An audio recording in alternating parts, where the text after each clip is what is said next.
Hello दोस्तों, नमस्कार और स्वागत है आप सभी का आपके अपने YouTube चैनल भावी शिक्षक पर। इस चैनल के माध्यम से आपको सीटेट 2020 की पूरी तैयारी टारगेट के साथ कराई जा रही है और इसी क्रम में आज का वीडियो लेकर के आया हूं आपके सामने सीटेट जुलाई 2019 सीटेट जुलाई 2019 का प्रीवियस ईयर पेपर आपके सामने लेकर के आया हूं। आज के इस वीडियो में हम लोग CDP section paper 2 CDP section paper 2 का पूरा डिस्कशन करेंगे। जो 30 क्वेश्चंस हैं उन 30 क्वेश्चंस को देखेंगे कि कैसे क्वेश्चंस आए थे, उस पर डिस्कशन करेंगे कि कौन से क्वेश्चन का क्या आंसर होना चाहिए। पूरा पेपर सॉल्व होगा और ये भी जानेंगे कि कौन से क्वेश्चन का जो आंसर है वो क्यों होना चाहिए। तो क्यों का जवाब आपको मिलता रहेगा इस वीडियो में, तो ये वीडियो पूरा ज़रूर देखिएगा, ध्यान से देखिएगा। और अगर आप हमारे चैनल पर नए हैं तो चैनल को सब्सक्राइब कर दीजिएगा। सीटेट की पूरी तैयारी हमारे चैनल के माध्यम से फ्री ऑफ कॉस्ट कराई जा रही है। आपको एक बात और बता दूं कि इस पेपर का जो PDF है वो PDF आपको हमारे टेलीग्राम ग्रुप में मिल जाएगा, जिसका लिंक आपको डिस्क्रिप्शन बॉक्स में मिल रहा होगा। टेलीग्राम ग्रुप से आप अगर चाहें तो टेलीग्राम पे सर्च करके भी जुड़ सकते हैं। आपको सर्च करना है भावी शिक्षक BHAAVI भावी शिक्षक SHIKSHA। ठीक, ये हमारे चैनल का जो नाम है वही नाम टेलीग्राम ग्रुप का भी रखा गया है। सेम टू सेम यही नाम आपको सर्च करना है। आप वहाँ पे हमारे ग्रुप से जुड़ जाइए, PDF आपको वहाँ पे मिल जाएगी। ठीक है, तो चलिए बात करते हैं। 30 क्वेश्चंस के बारे में डिस्कशन किया जाएगा और उन क्वेश्चंस के क्या आंसर होने चाहिए, क्यों आंसर होने चाहिए, ये सारी बातें भी डिस्कस की जाएगी। चलिए देखते हैं। पहला क्वेश्चन ये है कि निम्नलिखित वर्णन को पढ़िए तथा कोहल वर्ग के नैतिक तर्क की अवस्था को पहचानिए। यानी कि ये पूछना चाह रहा है कि ये कथन जो है, यहाँ पे एक कथन दिया हुआ है, ये जो व्यक्ति है ये कोहल वर्ग के अनुसार नैतिक तर्क की किस अवस्था में है। तो क्वेश्चन यह है कि अंतःकरण के स्वचयनित नैतिक सिद्धांतों के द्वारा सही कार्य परिभाषित किया जाता है, जो कानून एवं सामाजिक समझौते पर ध्यान दिए बिना संपूर्ण मानवता के लिए वैध होता है। दोस्तों, आप लोग ये भी कोशिश कीजिए कि साथ ही साथ आप लोग भी आंसर्स देते चलिए, जिसकी वजह से आपको भी पता चलेगा कि आपकी तैयारी कितनी हुई थी। मैं आपको बता दूं कि मैंने ये पेपर इससे पहले जब अटेम्प्ट किया था, मतलब मैंने एग्जामिनेशन में नहीं, मैंने as a previous year paper इसे अटेम्प्ट किया था और उस समय मेरे 27 मार्क्स आए थे इस पेपर में। तो आप भी ट्राई कीजिए, आप देखिए आपके मुझसे बेटर आते हैं क्या। और अगर आपके 25+ बन रहे हैं तो मुझे लगता है कि आपकी तैयारी ठीक ठाक है, अच्छी है और आपको परेशान होने की ज़रूरत नहीं है। बस तैयारी सही डायरेक्शन में लेके चलते रहिए। ठीक है, चलिए। तो अंतःकरण के स्वचयनित नैतिक सिद्धांतों के द्वारा, देखिए बात यहाँ पे नैतिक सिद्धांतों की आ गई और नैतिक सिद्धांतों की अवस्था वो होती है जो लास्ट अवस्था होती है। अभी मैंने पढ़ाया नहीं आपको कोहल वर्ग का नैतिक तर्क, लेकिन आपको समय समय पे बताते रहा हूँ।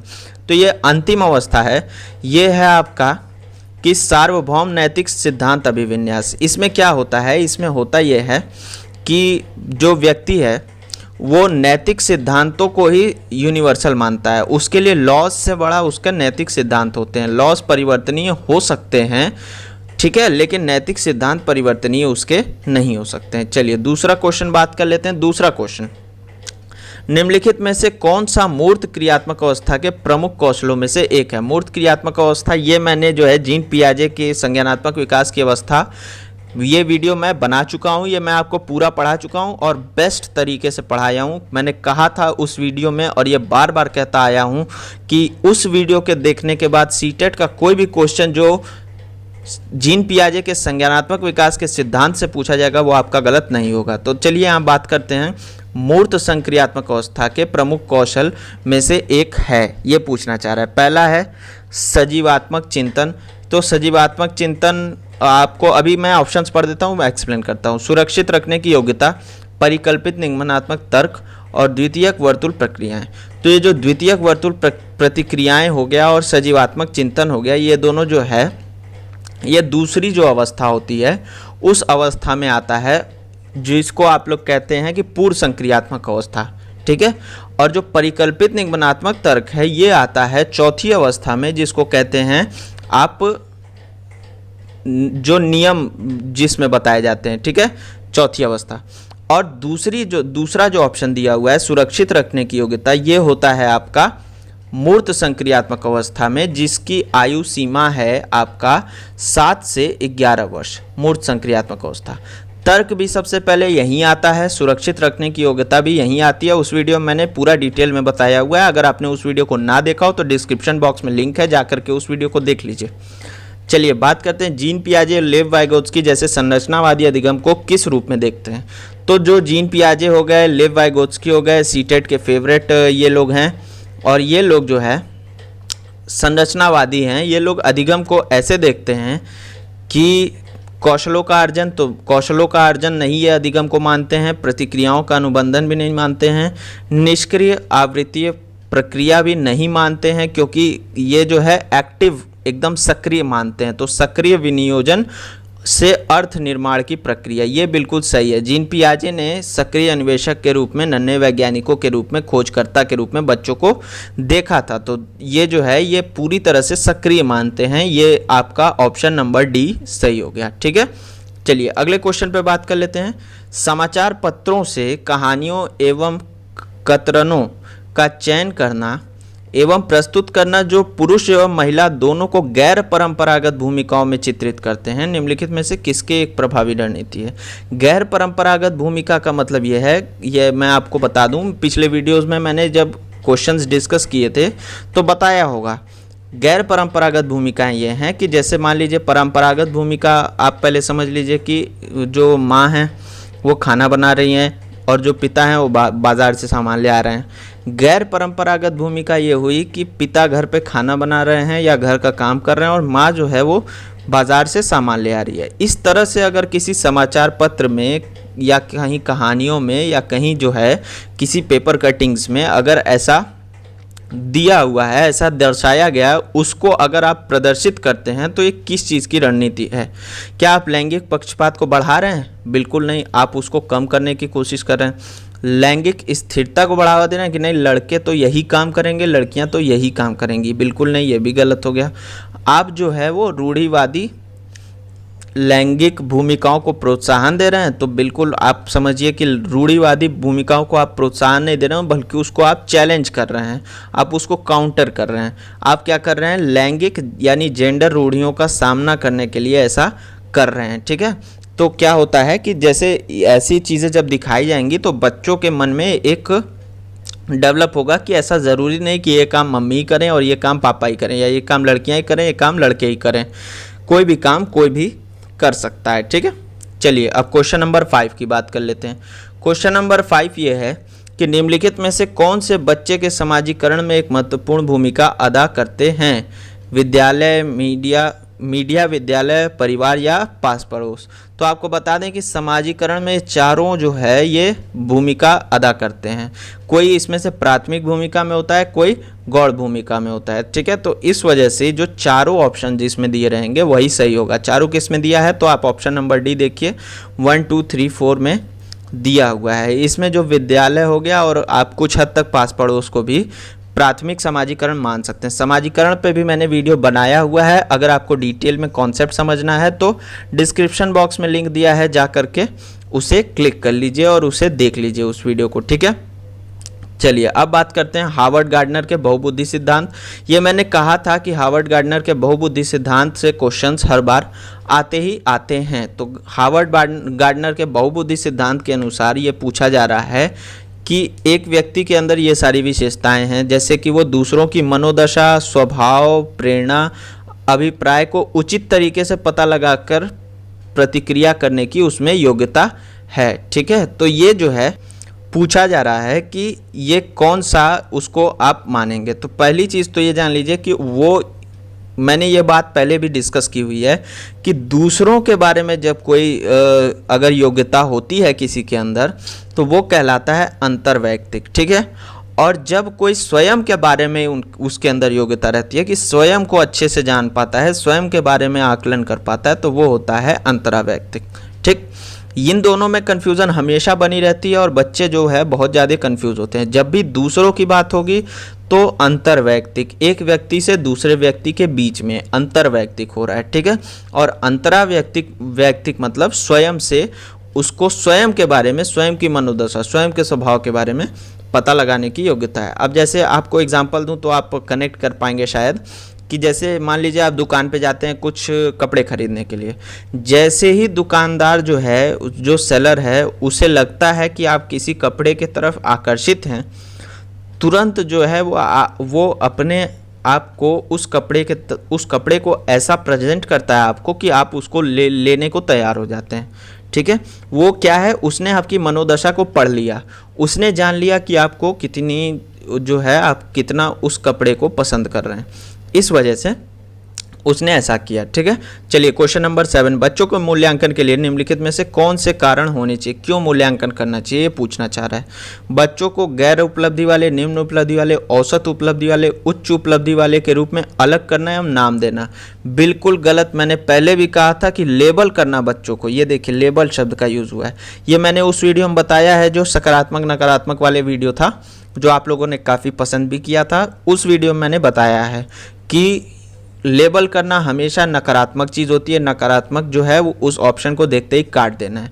भाई आप क्यों किसी बच्चे को ये कहेंगे कि तुम्हारी कोई उपलब्धि नहीं है, तुम तो खराब हो, तुम औसत हो, तुम बहुत अच्छे हो, क्यों आप कहेंगे? हर बच्चा पढ़ाई में अच्छा तो नहीं हो सकता। ठीक है, ये हो गया। चलिए अगला ऑप्शन बात कर लेते हैं, कक्षा में शिक्षण अधिगम प्रक्रियाओं में सुधार करना। बिल्कुल सही, शिक्षण अधिगम प्रक्रिया आप मूल्यांकन के जरिए जानना चाहते हैं मुझसे कहाँ कमी रह गई, बच्चे से कहाँ कमी रह गई। ठीक है, समय के साथ बच्चों में होने वाले अधिगम परिवर्तनों एवं प्रगति के बारे में पता लगाना। तो ये भी बिल्कुल सही है कि समय के साथ जो है अधिगम के परिवर्तन जो है, बच्चा कितना सीख रहा है समय के साथ, इस वजह से आपको मूल्यांकन करना ही पड़ेगा। और अगला है कि बच्चे की क्षमताओं, संभावनाओं, सशक्त पक्षों एवं चुनौतीपूर्ण पक्षों के बारे में माता पिता के साथ चर्चा करना। ये भी बिल्कुल सही है। तो इस तरह से अगर आप देखेंगे तो ऑप्शन नंबर 2, 3 और 4 सही हो जाता है। तो किस ऑप्शन में ऑप्शन नंबर 2, 3, 4 दिया हुआ है, तो ऑप्शन नंबर सी में, ऑप्शन नंबर 3 में यहाँ पे 2, 3 और 4 को सही माना गया और इस वजह से ये ऑप्शन बिल्कुल सही हो जाता है। ठीक है, चलिए अगले क्वेश्चन पे बात कर लेते हैं। क्वेश्चन नंबर 8, क्वेश्चन नंबर 8 ये कहता है कि निम्नलिखित में से कौन सा प्रगतिशील शिक्षा की अवधारणा के बारे में प्रमुख है। प्रगतिशील शिक्षा की अवधारणा के बारे में पूछ रहा है। पहला है पाठ्यपुस्तक केंद्रित अधिगम। तो पाठ्यपुस्तक केंद्रित मैंने उसी वीडियो में सकारात्मक नकारात्मक वाले वीडियो में कहा था कि बिल्कुल नकारात्मक है, इसको देखते ही काट देना है। प्रत्येक बच्चे की क्षमता एवं संभावना में विश्वास करना, बिल्कुल सही, प्रगतिशील शिक्षा यही चाहती है। लेकिन फिर भी हमें चारों ऑप्शंस पढ़ने होते हैं। मानक निर्देशन एवं मूल्यांकन, जब भी मानक निर्देश आप देंगे तो आप सभी बच्चों को एक ही डंडे से हाँक रहे हैं, जो बिल्कुल गलत है। ठीक है, और बाह्य प्रेरणा को भी, और ये सारी चीज़ें बाह्य प्रेरणा को भी कम से कम करना। आंतरिक प्रेरणा जो है वो सकारात्मक होती है, वो अच्छी होती है। तो इस तरह से 3 ऑप्शंस कट गए और दूसरा ऑप्शन जो है बिल्कुल सही हो जाता है, जो है प्रत्येक बच्चे की क्षमता एवं संभावना में विश्वास करना। आप हर बच्चे की क्षमता को मानेंगे कि हाँ ठीक है, कोई पढ़ने में अच्छा है, कोई जो है अगर नहीं अच्छा कर रहा है तो पढ़ाई में तो कहीं और उसकी संभावना बनती है, वो कुछ और अच्छा करेगा। अगला क्वेश्चन है, विकास में व्यक्तिगत विभिन्नता को समझने के लिए क्या महत्वपूर्ण है। व्यक्तिगत विभिन्नता को समझने के लिए क्या महत्वपूर्ण है। पहला है वंशागत विशेषताओं पर विचार करना, जो प्रत्येक व्यक्ति को जीवन में विशेष शुरुआत देती हैं। दूसरा है पर्यावरणीय कारकों पर विचार करना, जो लोगों को प्रभावित करते हैं। तीसरा है शरीर एवं दिमाग के परिपक्वन पर विचार करना और चौथा है वंशागत विशेषताओं के साथ साथ पर्यावरणीय कारकों एवं उनकी पारस्परिक क्रिया पर विचार करना, जो कि बिल्कुल सही है। मैंने कहा था, अगर आप लोगों को याद हो तो विकास के सिद्धांत वाले वीडियो में भी मैंने कहा था, और पर्यावरण और यानी वंशानुक्रम और वातावरण पे भी जो मैंने वीडियो बनाए थे उसमें भी मैंने कहा था कि development is equal to heredity into environment. ये कहा था वुडवर्थ ने कि विकास जो है वो वंशानुक्रम और वातावरण का गुणनफल है। तो ये बिल्कुल आपको ध्यान रखना है कि जहाँ भी विकास की बात होती है वहाँ वंशानुक्रम और वातावरण दोनों चीज़ें आनी चाहिए। तो यहाँ पे चौथा ऑप्शन बिल्कुल सही हो जाता है। अगला बात कर लेते हैं, निम्नलिखित में से कौन सा विकास का सिद्धांत नहीं है। मैंने पहले भी कहा हुआ है, फिर से दोहरा देता हूं कि नहीं वाले क्वेश्चंस को बहुत ध्यान से देखिएगा और सॉल्व कीजिएगा, क्योंकि ये गलत होने की संभावना ज़्यादा होती है। व्यक्ति अलग अलग गति से विकास करते हैं। तो ये तो विकास का सिद्धांत, विकास के सिद्धांत पे मैंने वीडियो बनाया हुआ है 2 वीडियोस में, और वो अगर आपने ना देखा हो तो डिस्क्रिप्शन बॉक्स में लिंक दिया है, उसे क्लिक करके देख लीजिए। तो विकास का सिद्धांत जो है वो यही बताता है कि हर व्यक्ति अलग अलग गति से विकास करता है, किसी में तेज होता है, किसी में कम होता है, ठीक है। तो ये तो सही है। अगला बात करते हैं, विकास तुलनात्मक रूप से क्रमिक होता है। क्रमिक इस परिप्रेक्ष्य में हम लोग कह सकते हैं कि क्रमिक का मतलब पहले बाल्यावस्था आएगी तभी किशोरावस्था आएगी, शैशवावस्था फिर बाल्यावस्था फिर किशोरावस्था। ऐसा नहीं है कि किसी भी बच्चे में बाल्यावस्था के बाद सीधे प्रौढ़ावस्था आ जाए, किशोरावस्था आए ही ना। तो ये जो है ये सही ऑप्शन है, क्योंकि क्रमिक होता है विकास। तीसरा, विकास समय के साथ धीरे धीरे घटित होता है। ठीक है, धीरे धीरे ही घटित होता है, पैदा होते ही कोई 6 फुट का नहीं हो जाता। और विकास की सटीक गति एवं प्रकृति जन्म के समय ही निर्धारित हो जाती है। बिल्कुल गलत बात है। गलत बात क्यों है? क्योंकि विकास की जो गति है उसका आप अंदाज़ा नहीं लगा सकते वो किस गति से घटित होगा, और एकदम जन्म के साथ ही निर्धारित हो जाती है, तो बिल्कुल गलत बात है। इस वजह से एक गलत है और बाकी 3 सही है। तो ये ऑप्शन नहीं पूछा हुआ है, इस वजह से ये जो है सही ऑप्शन हो जाता है। मैंने पहले भी कहा था कि 3 ऑप्शंस आपको एक तरफ ले जाएंगे और एक ऑप्शन आपको अलग ले जाएगा, तो जो अलग ले जाएगा वही आपका सही होने की संभावना होती है, ठीक है। चलिए अगला बात कर लेते हैं। अनेक शोध अध्ययनों से पता चलता है कि शिक्षक लड़कियों की अपेक्षा लड़कों से अधिक पारस्परिक क्रिया करते हैं। इसका सही विवेचन क्या है? ये शोध में पता चला है कि लड़कियों की अपेक्षा लड़कों से अधिक पारस्परिक क्रिया करते हैं। यह बिल्कुल अपने आप में जो है लिंग पक्षपात का एक उदाहरण है। देखिए ऑप्शन नंबर 3 पे सीधे मेरी नज़र गई और ये बिल्कुल सही है। लड़कियों की तुलना में लड़कों में शैक्षिक क्षमताएं कम होती है, बिल्कुल गलत है। तुलना करनी ही नहीं है वैसे भी, और ऐसा कहाँ लिखा है कि कम होती है या ज़्यादा होती है। लड़कियों की तुलना में लड़कों को अधिक अवधान की आवश्यकता होती है, तो ये भी बिल्कुल गलत। जब भी लड़की किसी एक की अपेक्षा दूसरे को ज़्यादा बल दिया जाता है तो ये पूरी तरह से लिंग पक्षपात की बात होती है कि हमने लिंग के आधार पर, क्योंकि वो सिर्फ लड़की है या क्योंकि वो सिर्फ लड़का है, हमने उसे ज़्यादा महत्व दे दिया। ये लिंग पक्षपात हो गया, ठीक है। ऑप्शन नंबर सी इसका सही आंसर है। चलिए अगली बात कर लेते हैं। एक समस्या को मूल एवं अपसारी समाधानों के साथ करने की योग्यता निम्नलिखित में से किसकी एक प्राथमिक विशेषता है? तो यह सृजनात्मक बालक का ऑप्शन, देखिए ऑप्शन नंबर 3 में दिया है। सृजनात्मक बालक की, ये सृजनात्मक बच्चों की एक विशेषता है क्या? कि वो मूल समाधानों के बारे में सोचता है और अपसारी चिंतक होता है, ठीक है।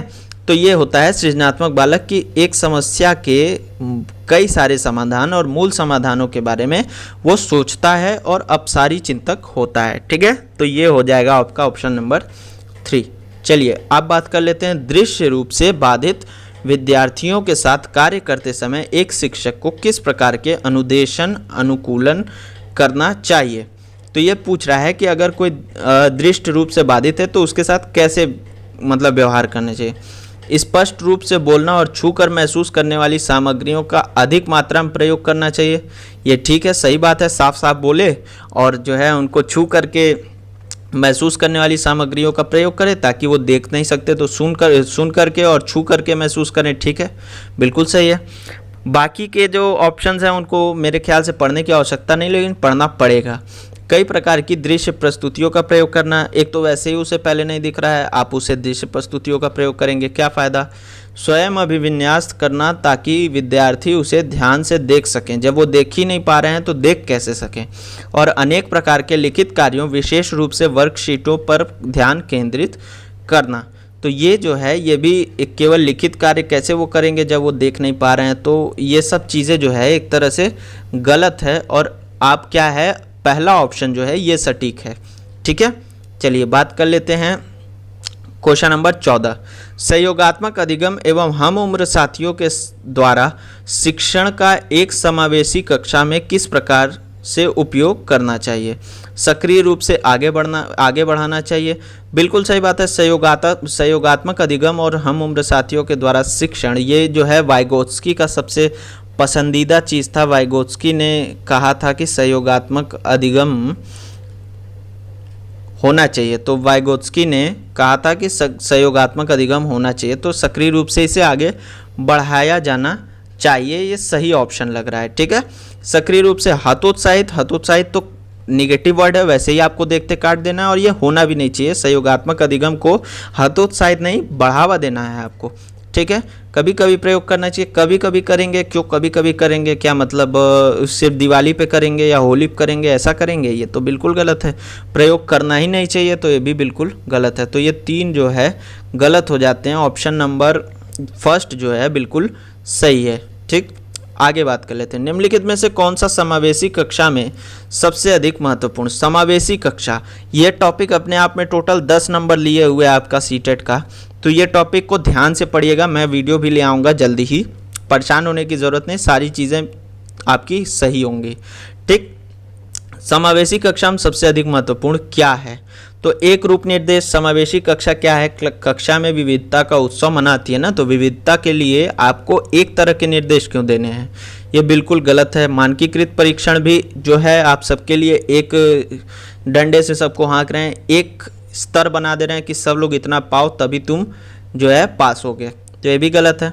प्रतियोगी अधिगम को बढ़ावा देना, तो ये कंपटीशन को नहीं बढ़ावा देती है, क्या करती है? विशिष्ट शिक्षा योजना चाहती है। इसका मतलब क्या है? ये मैंने पिछले वीडियो में भी बताया था कि प्रत्येक बच्चे की आवश्यकता के अनुसार उसके लिए विशिष्ट शिक्षा योजना बनाना, कि भाई कोई दृष्टिबाधित है तो जैसा अभी हमने ऊपर क्वेश्चन में देखा कि उसके लिए इस तरह से हमें प्रोवाइड कराना है। कोई अगर ऐसा है जो क्या कहते हैं श्रवण बाधित है, तो उसके लिए जो है विजुअल चीज़ें ज़्यादा रखेंगे। तो ये सारी चीज़ें विशिष्ट शिक्षा योजना बनाना है। ठीक है, ये बहुत इंपॉर्टेंट टॉपिक है। समावेशी शिक्षा आपके लिए पेपर में बहुत ज़्यादा ज़रूरी टॉपिक है। चलिए, अधिगमकर्ताओं एवं उनकी प्राथमिक विशेषताओं के मिलान युग्मों में से निम्नलिखित में से कौन सा सही है? तो अधिगमकर्ता मतलब कि यहाँ पे उनकी कुछ विशेषता दी हुई है और उनका नाम दिया हुआ है। पहला है श्रव्य क्षतिग्रस्त अधिगमकर्ता, इसको सुनने में दिक्कत होगी, तो यहाँ लिखा है कि देख नहीं पाता, तो बिल्कुल गलत हो गया। अगला है पठन अक्षमता अधिगमकर्ता, धारा प्रवाह पढ़ने लिखने में कमी, तो सही बात है, डिसलेक्सिया वाली बीमारी है जो मैंने कई बार एग्जाम्पल दिया है। तारे ज़मीन पर में ईशानंद किशोर अवस्थी को थी। ठीक है, आगे बढ़ते हैं, लेकिन पढ़ लेते हैं। सृजनात्मक अधिगमकर्ता है तो अति सक्रिय तो दूसरी चीज़ हो गई, और कार्य को पूरा करने में धीमा है, तो ये भी बिल्कुल गलत हो गया। ठीक है, तो ये गलत हो गया। सृजनात्मक जो होगा वो मूल समाधानों के बारे में सोचेगा। और चौथा ऑप्शन देखते हैं कि अवधानात्मक कमी अधिगम करता है, ये जो है ये इसको जो है अति सक्रिय होता है। तो यहाँ पे उल्टा लिखा हुआ है कि उच्च अभिप्रेरणा होती है, तो प्रतिभाशाली विद्यार्थी की वो है। ठीक है, अवधान कमी है तो कहाँ से अवधान लंबे समय तक बनाए रख सकता है, तो ये भी बिल्कुल गलत हो गया। तो इस तरह से आप जान लीजिए जो डिसलेक्सिया होता है, डिसलेक्सिक यहाँ लिखा हुआ है, डिसलेक्सिक लर्नर हैं, यानी कि जिसको डिसलेक्सिया हुआ है वो क्या होता है कि उसको पढ़ने में धारा प्रवाह पढ़ने में दिक्कत होती है, वो पढ़ नहीं पाता है बहुत अच्छे से। वो 100 को वॉस पढ़ेगा, SAW को वो उल्टा पढ़ेगा, WAS पढ़ेगा, 100 को क्या पढ़ेगा? वॉस पढ़ेगा। ठीक है, न्यूक्लियर को अनक्लियर या अनक्लियर को न्यूक्लियर पढ़ेगा, गॉड को डॉग पढ़ेगा, डॉग को गॉड, उल्टा पढ़ता है, तो उसके पढ़ने में धारा प्रवाह पढ़ने में कमी होती है। ठीक है, चलिए अगला क्वेश्चन है 17वां क्वेश्चन। दोस्तों वीडियो पूरा देखिएगा, आपसे विनती करता हूँ वीडियो को पूरा ज़रूर देखिएगा और लाइक शेयर सब्सक्राइब ज़रूर कर दीजिएगा ध्यान से। ठीक है, निम्नलिखित में से कौन सा अधिगम के सार्थक सरलीकरण के रूप में परिणित नहीं होता है? अधिगम के सार्थक सरलीकरण, ठीक है, नहीं होता है। पहला, पहले से विद्यमान ज्ञान से नए ज्ञान को जोड़ना। ठीक, दूसरा, दोहराने एवं स्मरण करने को बढ़ावा देना। तो ये जो है सार्थक अधिगम बिल्कुल नहीं है, बिल्कुल भी। आपको मैंने पहले भी बताया है कि दोहराना, याद करना, ये सारी चीज़ें जो है आप यंत्रवत नहीं बनाना चाहते हैं बच्चों को, आप बच्चे को ज्ञान का निर्माण करने देना चाहते हैं। उसके पास पहले से ज्ञान है, आप उससे जोड़ने देना चाहते हैं। उदाहरण और गैर उदाहरण के बारे में मैंने पिछले वीडियो में बताया था। आप में से बहुत लोगों ने उस वीडियो को नहीं देखा था जो मैंने जुलाई का पेपर 1 डिस्कस किया था। आप लोग उस वीडियो को भी देख लीजिएगा और इस वीडियो को भी देख लीजिए। इसमें मैं बता रहा हूँ उदाहरण और गैर उदाहरण का मतलब ये होता है कि उदाहरण का मतलब कि बच्चे ने वो बच्चे को एक एग्जाम्पल देना और उसी के बेस पे क्वेश्चन देना। और गैर उदाहरण का मतलब कि हाफ सॉल्व प्रॉब्लम्स देना, हिंट दे करके आधे सॉल्व करके क्वेश्चंस उसको प्रोवाइड कर देना। तो ये भी सही चीज़ होती है। ये आपको मैं बता दूं कि दूसरा वाला जो ऑप्शन था वो बिल्कुल गलत था और गलत के कारण यहाँ पे नहीं पूछा हुआ है, इसी वजह से सही हो जाता है। ठीक है, चलिए आगे बात कर लेते हैं। निम्नलिखित में से कौन एक संरचनात्मक परिवेश के साथ अनुकूलन नहीं हो सकता? चलिए यहाँ पे क्वेश्चन बहुत लंबा है, कोई बात नहीं, दो तीन ऑप्शंस करके पढ़ेंगे। संरचनात्मक परिवेश के साथ अनुकूलन नहीं हो सकता, ठीक है। तो विद्यार्थी को जटिल सार्थक और समस्या आधारित गतिविधियों में लगे रहने के लिए लगातार अवसर प्रदान किए जाते हैं। तो यहाँ पे तो संरचनात्मक परिवेश ठीक है, बिल्कुल सही है, लगातार उसको प्रोवाइड किए जा रहे हैं, ठीक है। विद्यार्थी सहयोगात्मक तरीके से कार्य करते हैं तथा आपस में कार्य केंद्रित वार्ता में लगे रहने के लिए सहयोग दिया जाता है, ये भी बिल्कुल सही है। तो संरचनात्मक परिवेश कहाँ नहीं मिल रहा है ये अब देखते हैं, पहले दूसरे में तो मिल रहा था। तीसरा बात करते हैं, शिक्षक प्रमुख प्रकरणों के संबंध में विद्यार्थियों के विचारों तथा अनुभवों को प्राप्त करते हैं तथा उनके वर्तमान ज्ञान की पुनर्संरचना या विस्तृत करने के लिए शिक्षण अधिगम की योजना बनाते हैं, ये भी बिल्कुल सही है। गलत कहाँ है कि अध्यापक विशिष्ट सत्रावसान मूल्यांकन रणनीतियों को लागू करते हैं तथा प्रतिक्रियाओं के बजाय प्रदर्शन पर फीडबैक देते हैं। दिक्कत यही है कि आपको जो है बच्चे की प्रक्रिया को देखना है, प्रदर्शन को नहीं। ऐसा नहीं है कि बच्चे ने अगर प्रक्रिया जो है सही तरीके से सीखी है तो प्रदर्शन उसका खराब होगा, प्रदर्शन भी बेशक ठीक होगा। अगर नहीं भी ठीक होता है तो प्रदर्शन जो है वो कहीं ना कहीं बेहतर कर देगा। लेकिन अगर उसने प्रक्रिया ही नहीं सीखी और 90% मार्क्स लेकर के आया तो क्या मतलब, इसका मतलब कुछ निकलता है? कोई मतलब नहीं निकलता है। तो आपको प्रक्रिया पर बल देना है, प्रदर्शन पर फीडबैक नहीं देना है, ये उल्टा हो गया यहाँ पे, ठीक है। तो इस वजह से ऑप्शन नंबर 4 सही हो जाता है। चलिए क्वेश्चन नंबर 19 की बात कर लेते हैं। एक शिक्षक को विद्यार्थी को डैश निर्धारित करने के लिए प्रोत्साहित करना चाहिए बजाय डैश के। किस तरह से उसको प्रोत्साहित करना चाहिए? अधिगम लक्ष्य निर्धारित करने के लिए प्रोत्साहित करना चाहिए बजाय प्रदर्शन लक्ष्य के। अभी हम ऊपर यही बात कर रहे थे, बिल्कुल सही बात है, ऑप्शन नंबर ए सही है। क्यों? क्योंकि आपको क्या है, बच्चे को अधिगम के लक्ष्य भाई मुझे इतना पढ़ लेना है, ठीक है, मुझे इतना पढ़ लेना है, मुझे इतने नंबर नहीं ले आने, मुझे इतना पढ़ लेना है, ये होना चाहिए, प्रोत्साहन करना चाहिए एक शिक्षक को विद्यार्थी के। तुम्हें इतना आना चाहिए, तुम्हें ये चीज़ आनी चाहिए, तुम्हारा इतना मार्क्स आना चाहिए, इससे मतलब नहीं है, ठीक है। ये दूसरा वाला एकदम उसका उल्टा है तो गलत हो जाता है। तीसरा वाला असफलता से बचने के लिए, तो असफलता से कहाँ तक बचेगा, कभी ना कभी तो असफलता हाथ आएगी ही। और अंक लेने के लिए आप उसको प्रोत्साहित, मतलब ये तो बिल्कुल उल्टी सीधी बातें लिखी हुई हैं और ये भी बिल्कुल गलत है, ठीक है। तो इस वजह से मैं आपको अभी जस्ट ऊपर के क्वेश्चन में यही चीज़ बताया था, ऑप्शन नंबर ए सही हो जाता है। चलिए बात कर लेते हैं, निम्नलिखित में से कौन प्रभावी अधिगम रणनीतियों का उदाहरण हैं? प्रभावी अधिगम रणनीतियों के उदाहरण कौन हैं? ठीक, पहला लक्ष्य एवं समय सारणी निर्धारित करना, ठीक है, बिल्कुल सही है। फिर दूसरा है आपका संगठनात्मक चार्टों एवं अवधारणात्मक नक्शे बनाना, तो ये भी बिल्कुल सही है। आपको अवधारणा से रिलेटेड ऐसे कुछ चार्ट्स वगैरह कॉन्सेप्ट्स बनाना है, ठीक है, बिल्कुल सही है। उदाहरण और गैर उदाहरणों के बारे में सोचना, ठीक है। हम उम्र साथी को समझाना, बिल्कुल सही, हम उम्र साथी को समझाएगा तो उसका अपने में भी कुछ ज्ञान विकसित होगा। और पांचवा स्वयं से प्रश्न करना, तो ये पांचों चीज़ें बिल्कुल सही है, इसमें कोई भी गलत नहीं है। और इस वजह से हमें ऐसे ऑप्शन को खोजना है जिसमें 1 2 3 4 5 पाँचों दिया रहे। तो ऐसा ऑप्शन आपका ऑप्शन नंबर 4 है जिसमें 1 2 3 4 और 5 दिया हुआ है, तो ये ऑप्शन सही हो जाता है, ठीक है। चलिए अगला बात कर लेते हैं, निम्न में से कौन बाह्य अभिप्रेरणा का एक उदाहरण है? बाह्य अभिप्रेरणा क्या होती है? जब आप अंतर से मोटिवेटेड नहीं, बाहर से मोटिवेटेड। अभिप्रेरणा दो प्रकार की होती है, एक आंतरिक अभिप्रेरणा, एक बाह्य अभिप्रेरणा। तो यहाँ पे बाह्य अभिप्रेरणा का एक उदाहरण पूछा है। मैं अपना गृह कार्य करना पसंद करती हूँ क्योंकि यह बहुत आनंददायक है, अंदर से खुशी मिल रही है, इस वजह से उसने होमवर्क किया, ये आंतरिक अभिप्रेरणा है, बाह्य अभिप्रेरणा का उदाहरण नहीं है। मैं बहुत अधिक सीखती हूँ जब मैं अपना गृह कार्य करती हूँ, तो सीखने से उसको कुछ बाहर से मिल नहीं रहा है, तो ये क्या हो गया, ये भी जो है अपने आप में अपना जब वो गृह कार्य करती है तो उसको सीखने को मिल रहा है, या अंदर से उसका मोटिवेशन आ रहा है, तो ये भी आंतरिक अभिप्रेरणा है, बाह्य अभिप्रेरणा नहीं है। बाह्य अभिप्रेरणा क्या है? गृह कार्य करने से मैं अपनी अवधारणाओं को अच्छी तरह समझ पाती हूँ। ये भी जो है ये कॉन्सेप्ट डेवलप करने की खुशी है जो उसके अंदर, वो भी आंतरिक अभिप्रेरणा है। तो बचा क्या? ऑप्शन नंबर 4, मैं अपना गृह कार्य पूरा करती हूँ क्योंकि शिक्षक प्रत्येक नियत कार्य के लिए हमें अंक देते हैं। अब उसे जो है काम करने के लिए कुछ मिलने लगा, और जब काम करने के लिए कुछ मिलता है, अंक मिले, चॉकलेट मिले, टॉफ़ी मिले, दंड से बचे, जो भी चीज़ें, तो वो हो जाता है बाह्य अभिप्रेरणा। ठीक है, अगर कल को अंक मिलना बंद हो जाए तो काम करना बंद हो जाएगा, है कि नहीं है?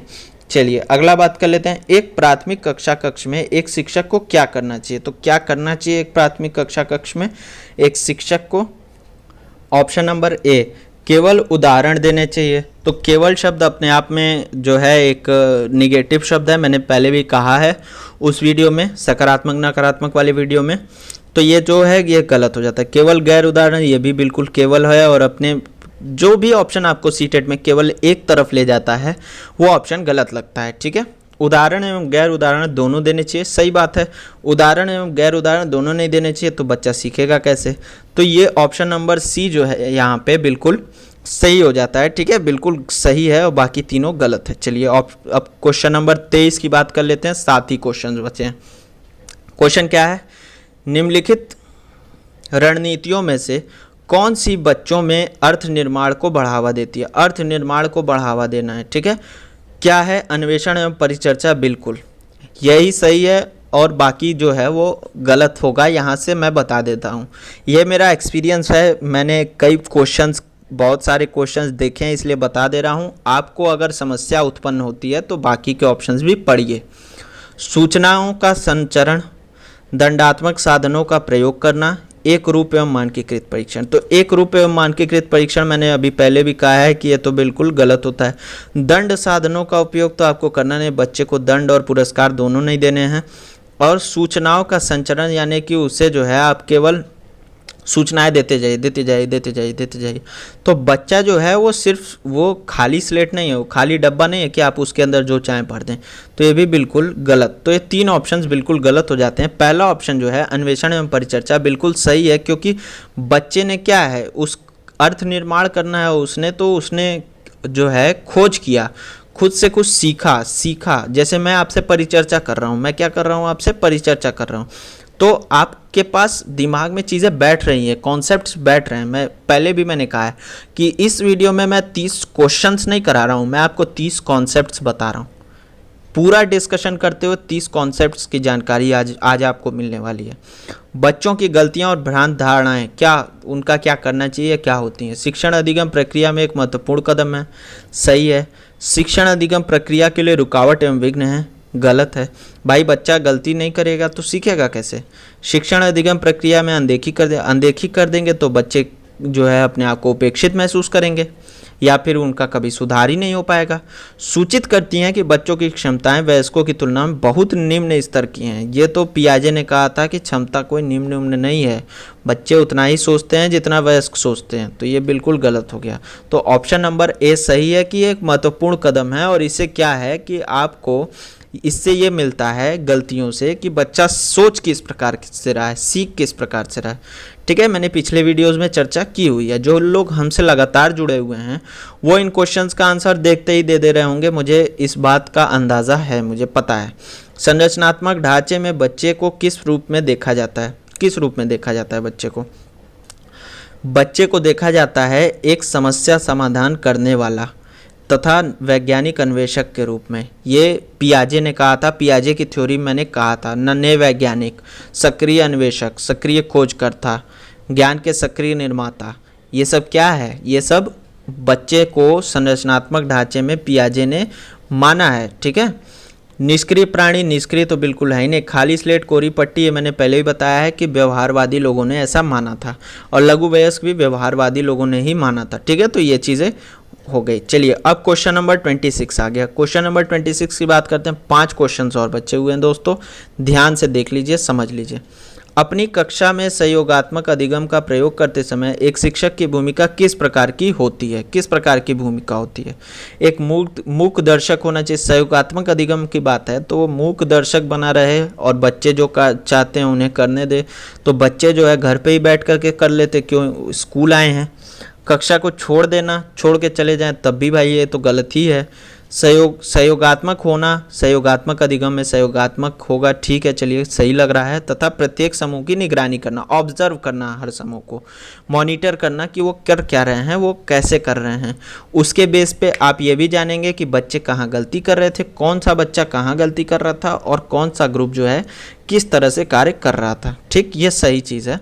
उस समूह का सहयोग करना जिसमें होनहार और प्रतिभाशाली बच्चे, ये तो आपने पक्षपात कर दिया, आपने सिर्फ होनहार और प्रतिभाशाली बच्चों का ही सहयोग किया, तो ये तो बिल्कुल गलत है। इस तरह से ऑप्शन नंबर सी जो है बिल्कुल सही हो जाता है, सहयोगात्मक होना और प्रत्येक समूह की निगरानी करना। ठीक है, चलिए आगे बात कर लेते हैं क्वेश्चन नंबर 27 के बारे में।